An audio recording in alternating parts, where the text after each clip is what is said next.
Hello everyone, this is NFL Draft Series with my analysis of the Atlanta Falcons first round selection, number 16 overall, AJ Terrell, cornerback, Clemson.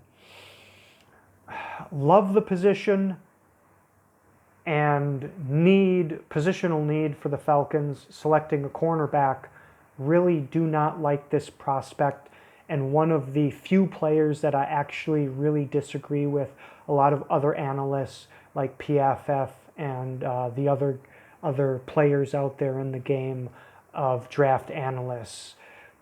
AJ Terrell, for my money, I really see a huge amount of bust potential from him for a couple of reasons. One, he's a tall, leaner kind of cornerback with zero play strength. He does not challenge the point of attack, the catch point at all against receivers. And he gives up way too many plays down the field for a player with 4.42 speed. He gets beat deep against UNC. I think it might only be once or twice in the game, but he gives up like a 30 or 40 or 50-yard touchdown to a guy that he should never, ever give up. Like in the ACC, he did not play strong competition, and then when he went against LSU, he crumpled. Like, I mean, sure, he stuck with the wide receivers and he was close, but he did not play the catch point at all. And that's super, super important. Like, you see consistently him never turning around, never looking to make a play on the ball. And what he does is he just kind of like covers the receiver and like it just looks at the receiver and is locked in on him. The problem with that is the way that he does that really specifically, not turning around, not trying to play the ball at all, and just kind of blocking the path of the receiver to come back or make a play.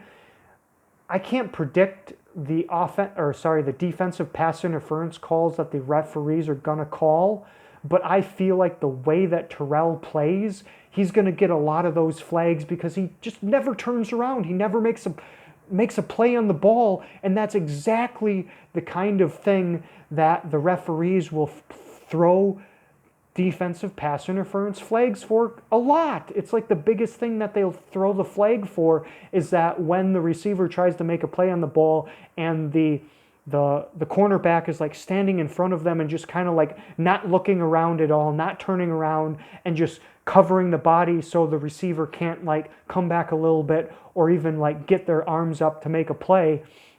That's absolutely what the referees call pass interference on, and Terrell does that atrociously. Like, so I can understand the fluidity, his hips, his 4.42 speed, everything that seems really great, but I just really, really am concerned with cornerbacks that don't play the point of the catch point and don't play through the wide receiver sort of.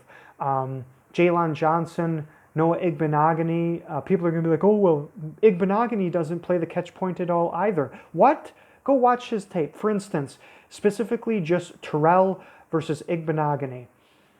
Terrell gave up more yards and more touchdowns against UNC this year, University of North Carolina, than Igbenogany gave up against LSU. Look up the game tape. Look up what Igbenogany did against LSU. He gave up, I think, maybe one catch, maybe one. If I watched that tape wrong and I missed one or two, then obviously I'm wrong and I'm in error here. But like, just compare that alone, the UNC game and Terrell giving up more there than what Igbenogany gave up against LSU and that amazing wide receiver core. Just right there. And that's not the only thing, but that's, I think, an important starting off point. So, love taking a cornerback for the Falcons. Do not like this player at all. I feel like he is, if I'm starting to really understand the cornerback position and what translates, which I feel like I am, I could be completely wrong here, then this with Terrell is one of the things that does not translate his weakness.